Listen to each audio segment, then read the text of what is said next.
Magandang gabi po sa inyo at sa lahat ng inyong tagapakinig. Isa po ako sa inyong silent listener at isa rin po sa nagpapasalamat na hanggang ngayon hindi po kayo nagsasawang magbigay payo at gumabay sa mga katulad naming walang mahinga ng payo at kalinawan sa buhay.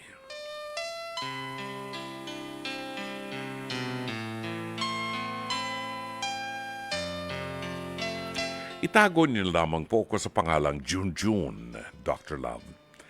Gusto ko po sanang itanong, kapag po ba ang pinanggalingang pamilya ay makasalanan, ganon din po ba ang mga bunga, ang mga anak po? Dr. Love, wala po akong ibang makausap tungkol dito. Natatakot po kasi ako na magbago ang pagtingin sa akin ng aking mga kaibigan. Kilala po akong may kaya, iginagalang, iniilagan, ang mga pinsan ko po sinasamantala ang ganitong pagkilala sa pamilya namin at talaga naman pong proud sila. Mayayabang. Ako naman po, may bahaging nahihiya ako. Nahihiya ako kasi hindi naman po nila alam ang pinanggagalingan ng aming yaman, ang hanapbuhay ng pamilya namin. Dr. Love, ang aking mga magulang ay involved po sa illegal drugs. Hindi po ako proud dito. Sa katunayan, ay nang malaman ko po ay nainis ako. Maging sa sarili ko, kasi po ang lahat pala ng nilalasap kong ginhawa sa buhay, ang kapalit ay pagkasira naman ng buhay ng ibang kabataan na lulong sa droga. Dr. Love, hindi ko po gustong mapasok sa kalakaran ng aking pamilya. Kung pwede nga lang po ay magpakalayo-layo na po ako. Kaya nga lamang po, nanay at tatay ko pa rin sila. At ang sabi sa 10 utos ng Diyos ay honor thy father and thy mother. Kaya nga, ayokong sumunod sa yapak nila. O nga po, at pinag-aaral nila ako at pwedeng lumihis sa landas nila pero parang hindi po sapat sa akin. Ang katotohanang nalalaman ko para bang nagbibigay sa akin ng guilt. Bukod po doon, may takot din sa seguridad nila, maging sa seguridad ko. Alam ko pong walang maniniwala sa akin kung sasabihin kong wala akong kinalaman sa negosyo nila. Dr. Love, maituturing na rin po ba akong masama dahil sila ang magulang ko? Magiging parehas po ba ang pagtrato ng Panginoon sa amin? Sa paanong paraan ko po kaya sila maisasalba sa makasalanang paumuhay nila.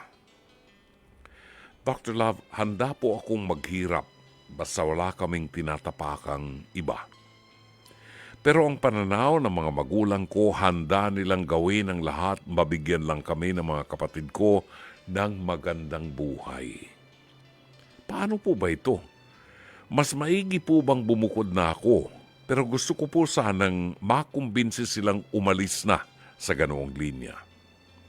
Sana po'y protektahan nyo ang contact at identity ko. Binago ko po ang aking pangalan at tawagin nyo na lamang akong Junjun.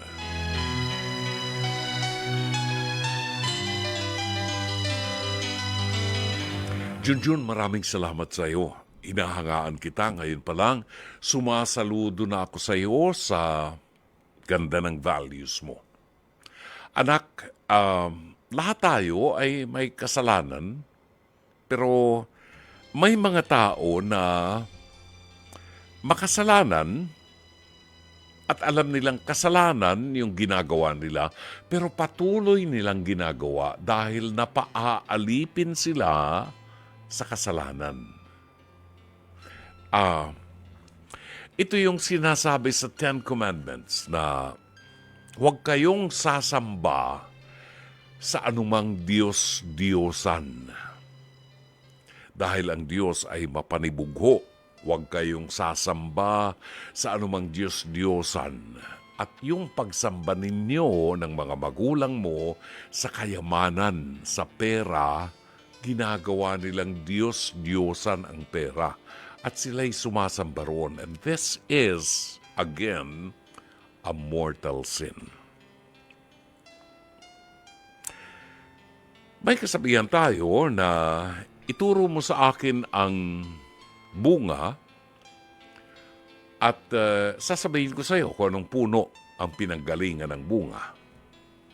Maaaring ito'y exception to the rule dahil nakita mo ang kamalian ng ginagawa ng iyong mga magulang. Nakatatakot dahil marami ng tao at ito ay napatunayan ng maraming mga interviews, mga balita, mga pagdinig sa Senado na maraming mga kabataang walang kamuwang-muwang ang pinatay sa ngalan ng droga. May mga batang teenager na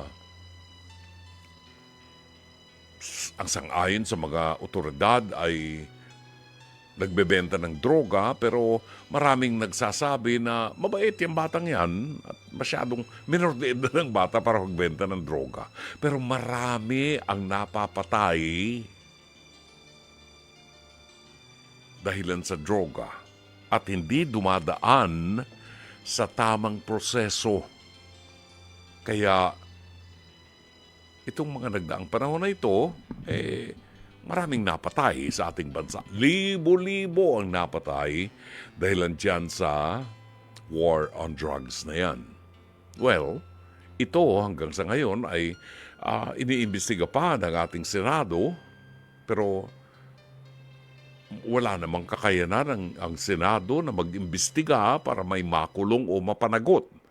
Ang kanilang kakayanan ay para lamang masuportahan at makagawa ng bagong batas. Di ba? Nakita natin na maraming tao ang nabibiktima at karamihan ng mga mahihirap nabibiktima ng droga.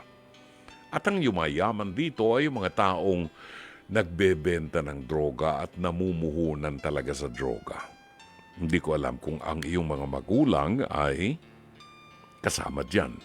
Pero ayon sa kwento mo, nakokonsyensya ka dahil ang mga magulang mo ay gumagawa ng labag sa batas at kasalanan. Anak, maraming salamat sa Diyos at maliwanag ang isip mo at naghahanap ka pa rin ng paraan para mailigtas at mabago ang takbo ng pananaw at buhay ng iyong mga magulang. Una sa lahat, ikaw ang unang kinakailangang magbago ng landas upang mapalayo ka at hindi madamay sa kaliman na may kaso at habulin ng batas ang iyong mga magulang. Hindi mo nabanggit kung ilang taon ka na, pero nais ko lamang bigyang diin sa iyo na natutuwa ako sa iyo sapagkat nakita mo ang kamalian ng ginagawa ng iyong mga magulang. Hindi pagmamahal sa mga anak ang ginagawa ng iyong mga magulang na maibigay lamang ang lahat ng luho ng mga anak kahit gumawa ng bagay na immoral at illegal. Ito'y hindi maaaring ma-justify ang isang maling ginagawa.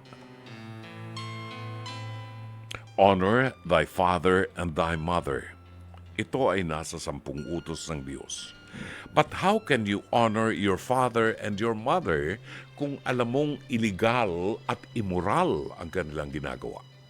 Tama, hindi mo naman sila itinatakwil, hindi mo sila iniiwanan, bagkus ginagawan mo ng paraan na maunawaan nila na immoral ang kanilang ginagawa. And that's the only thing you can do.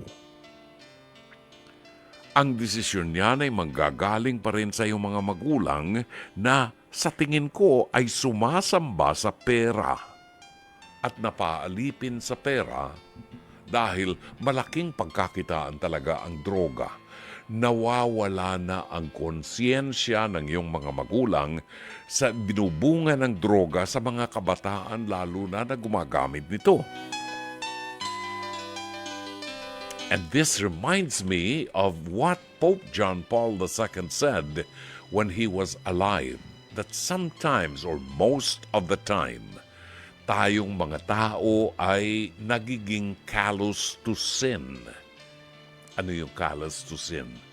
Nasasanay na tayo, nagiging manhid na tayo sa kasalanan na hindi na tayo nakokonsiyensya sa kasalanang ginagawa natin dahil araw-araw ginagawa natin yan. Para sa iyo, hindi mo nabanggit kasi kung ilang taon ka na at ang gusto mo ay bumukod ka na ng bahay. Siguro, kung nasa 8 gulang ka na,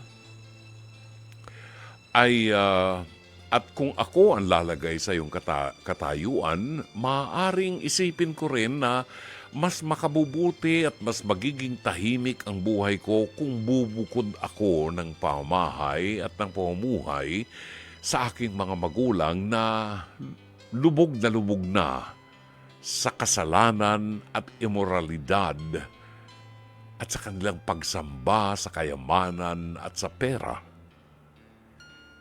Kung ikaw ay nasa tamang gulang na, maaari kang magpaalam sa iyong mga magulang na bigyan ka ng laya na hanapin ang iyong kinabukasan.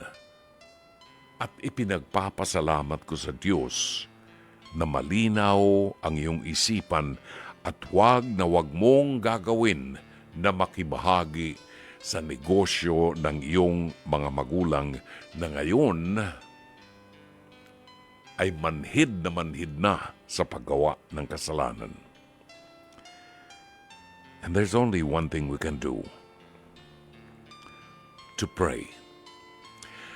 Ang ebanghelyo sa araw na ito ay pinag-usapan natin kanina ni Fatima Soriano at ito ang isa sa mga tinatalakay sa ebanghelyo na hindi natin maiwan ang kasalanan sapagkat dito sa kasalanan nagbibigay ng kaligayahan sa atin kapag tayo ay napaaalipin sa kasalanan.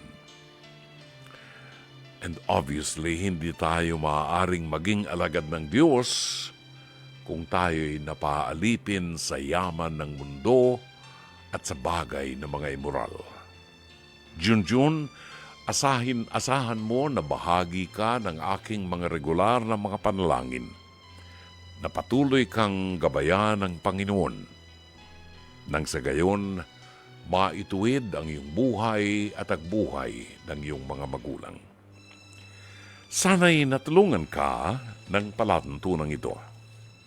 As always, Dr. Love.